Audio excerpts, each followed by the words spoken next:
Welcome to the Mission U Mailbag, where we answer your questions about Scripture, theology, and faith. In this video, we're going to be answering this question we recently received. Did God stop time? Now, this is one specifically looking at a few scenes from the Old Testament. So here's the examples the viewer gave for this question. In Joshua 10, the sun stands still for a day, and in 2 Kings 20, with Hezekiah, when the sun's shadow seems to go backward. The viewer was specifically concerned about this being possible since the laws of science tell us that if the earth stopped rotating, life would end. So the question is kind of what happened during these two scenes in Scripture? What's going on? Did God stop time? And there are really two answers that you can choose from. But first, I kind of need to explain the two scenes better in case you're not very familiar with them. One of the scenes deals with Joshua.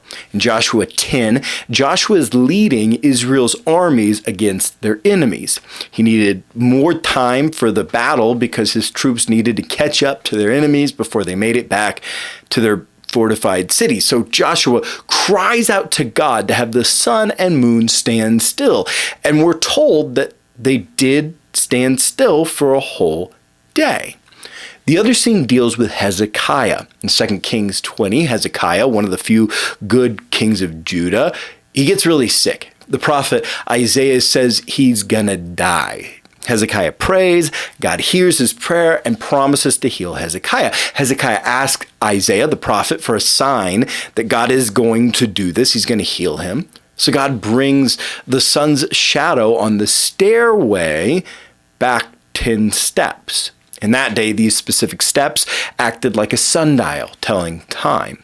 As the sun sank in the west, the shadow would tell you what time it was, but God actually made the shadow go in reverse, making us wonder if God made time stop or reverse. So, okay, with those two scenes in mind, when the world's going on, there are really two answers that you can choose from. First, you can say that in both cases, God literally stopped time. God lives outside of time and God created all things. So with the extra day of time, the extra day of light for Joshua, the problem many people have with this is that stopping the rotation of the earth, it'd be catastrophic for life because the natural processes on the planet, they depend on that rotation. However, there's a few problems with this thinking. On one hand, I'm sure that the God who created the world and created all of those natural laws of the universe is also capable of perfectly compensating for whatever natural complications came about with the Earth's rotation ceasing. And then on the other hand, if God stopped time, well, then all of those other processes could have just been put on pause too. So with this first option, when it comes to Joshua 10, it would hold that God stopped time, or at least he just stopped the rotation of the earth and compensated for all those other natural laws. Or with Hezekiah, the thinking with this option is that God actually reversed the earth's spin.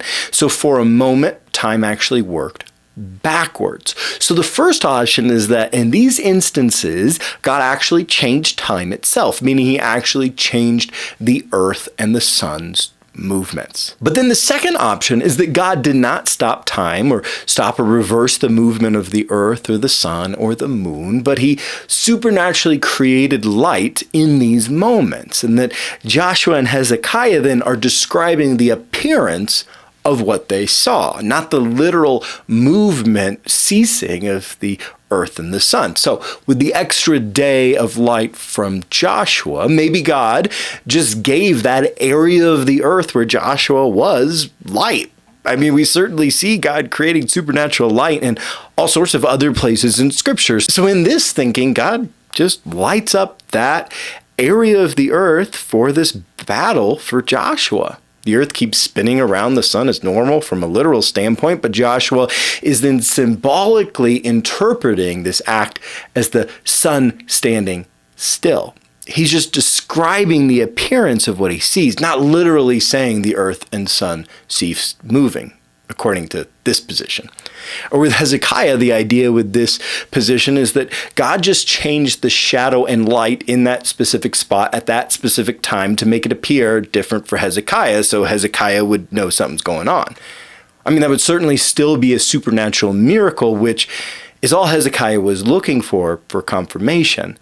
And in the text, it says nothing about the earth changing its spin, but just about the shadows Hezekiah saw. So this is certainly an option.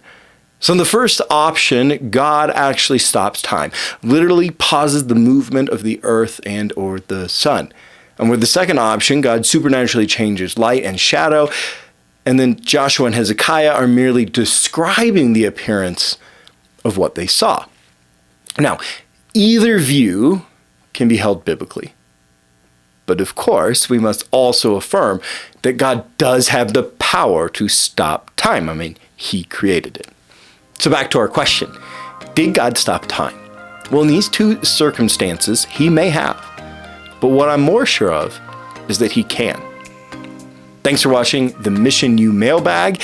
If you have any questions about scripture, theology, or faith, leave them in the comments below, and remember to subscribe to this channel on YouTube.